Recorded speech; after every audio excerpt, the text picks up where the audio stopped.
Hey everybody, today I'm going to be doing an unboxing video of my latest Amazon purchase. This is the dog toy from the company Rmolitty. R-M-O-L-I-T-T-Y. I'm not sure if I'm pronouncing that correct. As with all my purchases, I bought this item with my own money. I get nothing for doing these videos, but I like doing them in case there's somebody else out there thinking about buying the same item, wants to get an idea of what it looks like when it comes in, etc. So this is a nylon dog toy that is supposedly bacon flavored.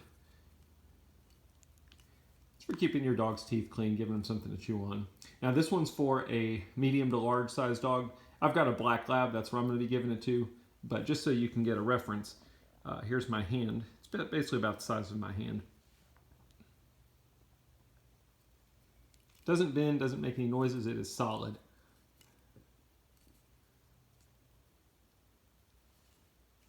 It's non-toxic, safe for your dog. Anyway, that's a quick unboxing. I hope it helps.